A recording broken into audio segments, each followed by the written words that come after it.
Everyone. ಶಾಲೆ ಅಂದ್ಕೂಡಲೇ ನಮ್ಮ ಕಣ್ಮುಂದೆ ಬರೋದು ಓದೋದು, ಬರೆಯೋದು, ಹೋಮ್ವರ್ಕ್. ಇಂತಹ ವಿಚಾರಗಳು ನಮ್ಮ ಮಕ್ಕಳ ಮನಸ್ಸಿಗೆ ಸ್ವಲ್ಪ ಬೇಜಾರು ಮಾಡಿದರೆ, ಕೆಲವೊಂದು ಸಂಗತಿಗಳು ಮಕ್ಕಳ ಮನಸ್ಸಿಗೆ ಖುಷಿ ಕೊಡುತ್ತವೆ. ಆಟೋಟ, ಪ್ರತಿಭಾ ಕಾರಂಜಿ, ಎಕ್ಸಿಬಿಷನ್, ಎಕ್ಸ್ಕರ್ಷನ್ ಇಂತಹ ಸಂಗತಿಗಳು ಮಕ್ಕಳನ್ನು ತಮ್ಮ ಬಳಿ ಸೆಳೆಕೊಳ್ಳೋದ್ರಲ್ಲಿ ಯಾವುದೇ ಸಂದೇಹವಿಲ್ಲ.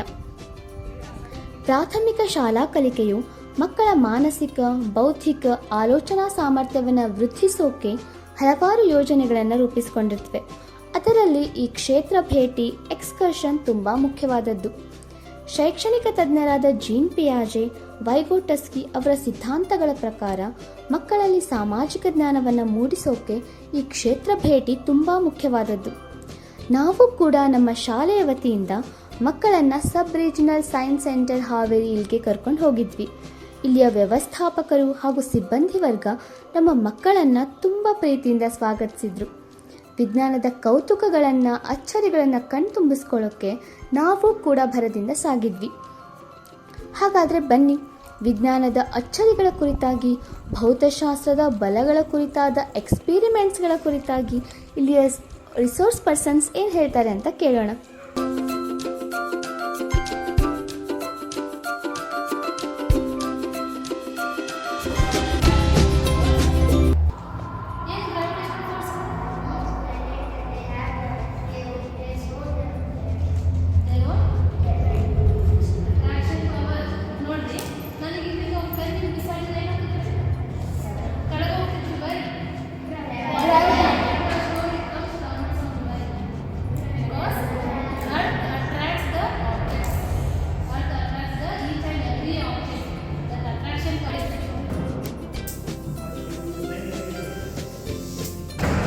ನೀರು ಕಿಡಿ ಕಿಡಿ ಹೋಗತ್ತೆ ನೋಡ್ರಿ.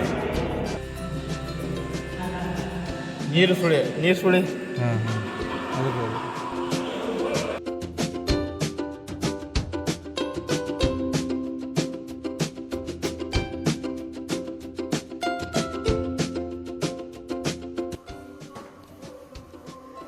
ಪ್ರಾಥಮಿಕ ಮಕ್ಕಳ ಮನೋಮಟ್ಟಕ್ಕೆ ತಕ್ಕಂತೆ ತುಂಬ ಅಚ್ಚುಕಟ್ಟಾಗಿ ವಿವರಣೆಯನ್ನು ನೀಡಿದರು. ನಿಸರ್ಗ ಮಾನವರ ವರ್ತನೆಯಿಂದ ಕೋಪಗೊಂಡಾಗೆಲ್ಲ ನೈಸರ್ಗಿಕ ವಿಕೋಪಗಳು ಸಂಭವಿಸೋದು ಸಹಜ. ಗುಡ್ಡ ಕುಸಿತ, ಸುನಾಮಿ, ಅತಿವೃಷ್ಟಿ, ಕಾಡ್ಗಿಚ್ಚು, ಭೂಕುಸಿತ, ಭೂಕಂಪ, ಪ್ರವಾಹ ಮುಂತಾದವುಗಳ ಎಚ್ಚರಿಕೆ ಕ್ರಮಗಳು ಹಾಗೂ ಇವುಗಳ ಹಿಂದಿನ ಕಾರಣಗಳ ಕುರಿತು ಮಾಹಿತಿಯನ್ನು ತಿಳ್ಕೊಳ್ಳೋಣ ಬನ್ನಿ.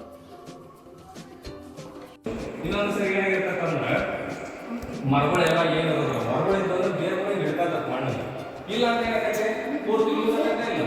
ಸೊ ಇಂಥ ಮಣ್ಣಲ್ಲಿ ನಿಮಗೆ ಕಾರವಾರದಾಗಿತ್ತು ನೋಡಿದ್ರೆ ಕಾರವಾರದಾಗಿತ್ತು ಸುನಾಮಿ ಸೊ ಈ ಸುನಾಮಿ ನಮ್ಮ ಇಂಡಿಯಾದಾಗ 2006 ಆಗಿತ್ತು.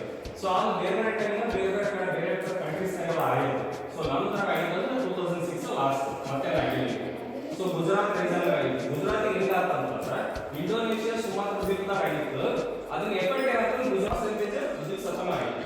ಸೊ ಹಂಗಾಗಿ ನಮಗೆ ಅಲ್ಲಾಗಿತ್ತು ಗುಜರಾತ್. ಸೊ ಸಮುದ್ರ ಏನಿರ್ತದೆ ಯಾವಾಗಲೂ ಸುಂದರವಾಗಿ ಕಾಣೋ ನಿಸರ್ಗ ಹೀಗೂ ಆಗುತ್ತಾ ಮಿಸ್ ಅಂತ ನಮ್ಮ ಮಕ್ಕಳು ಆಶ್ಚರ್ಯದಿಂದ ಪ್ರಶ್ನೆ ಮಾಡಿದ್ರು. ನಿಸರ್ಗ ಪರಿಸರವನ್ನು ಕಾಪಾಡೋದು ನಮ್ಮೆಲ್ಲರ ಹೊಣೆ ಅಂತ ಕೂಡ ತಿಳ್ಕೊಂಡ್ರು.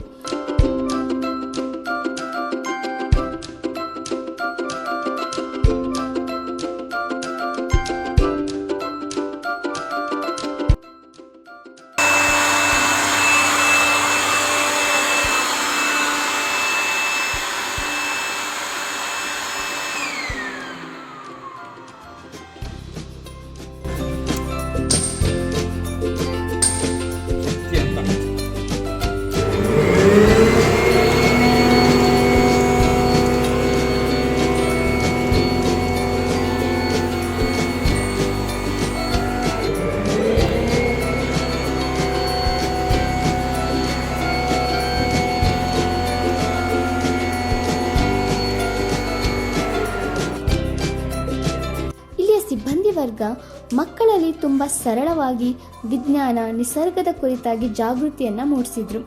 ನೋಡಿದ್ರಲ್ಲ, ಒಂದು ಕ್ಷೇತ್ರ ಭೇಟಿ ಎಷ್ಟೆಲ್ಲ ಜ್ಞಾನಾನುಭವವನ್ನು ನೀಡುತ್ತೆ ಅಂತ. ಬರೀ ಬುಕ್ ಓದೋದು ಬೋರು, ಅದಕ್ಕೆ ಆಗಾಗ ಮಾಡಬೇಕು ಒಂದು ಟೂರು. ಸೊ ಇದಾಗಿತ್ತು ನಮ್ಮ ಕ್ಷೇತ್ರ ಪ್ರವಾಸ. Thank you for watching.